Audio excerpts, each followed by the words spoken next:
So for this presentation, I'm going to give you a brief overview of the iSAP case.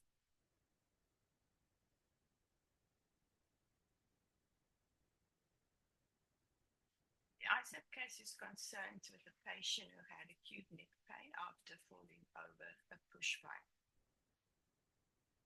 Monash University recognizes that its Australian campuses are located on the unceded land of the people of the Kulin Nations and pays its respects to their elders past and present.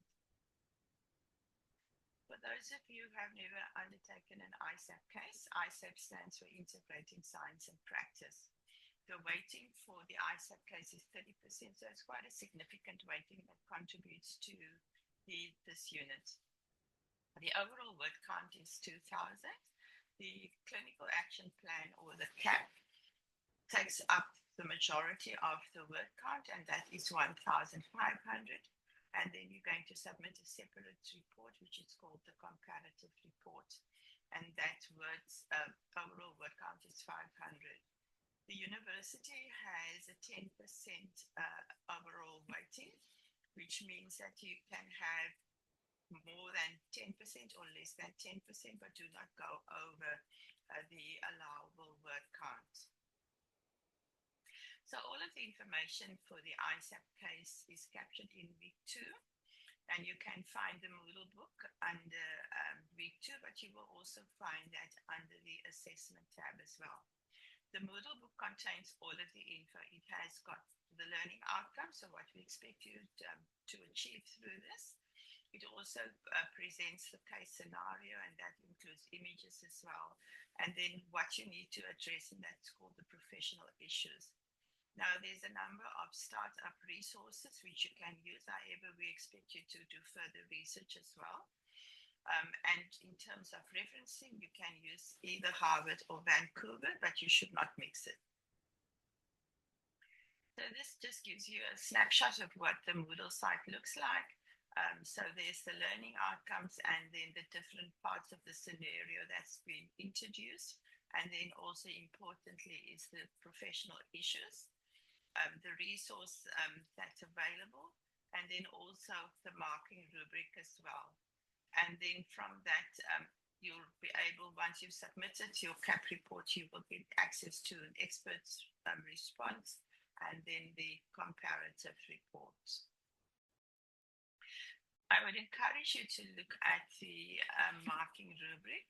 So on the left-hand side, you can see there's a clinical action plan, and on the right-hand side is a comparative report.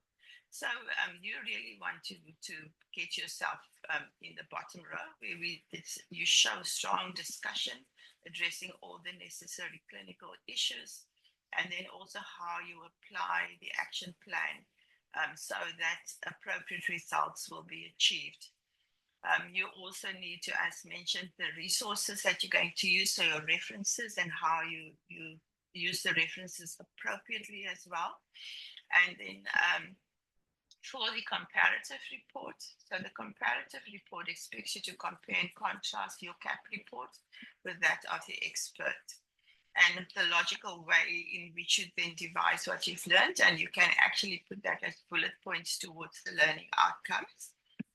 Now, for the comparative report, you don't need references because you are comparing and contrasting your CAP to the expert. However, you can also include references as well.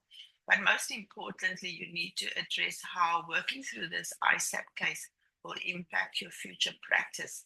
And as some of you might be aware, not everybody is a radiographer undertaking this unit. So if you're not a radiographer, how will you be using that information in your own practice? So the deadline for the clinical action plan is on the 29th of August. And once you submit your CAP report, and you can submit that via the assignment Dropbox, which you will find under the assessment task file, you will then get access to the expert report.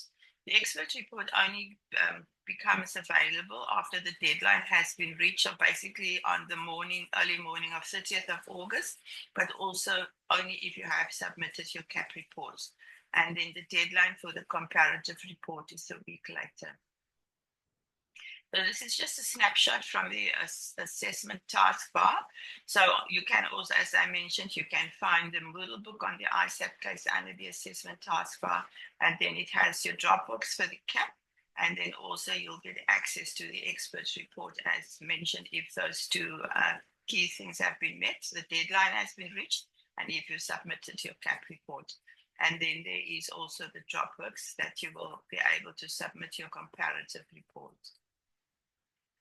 So once you get the expert report, you then need to address in a logical manner the differences and similarities. So the areas where you have been similar, but also where there were differences as well. So it's important to identify what was different, and then also what you have learned from those differences, and that you will capture in the learning outcomes.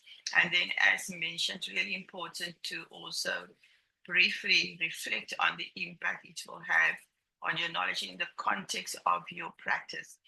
But do remember that the case itself, although you might not be a radiographer, must include the importance of the radiographer. So it's written with the background of a radiographer as well.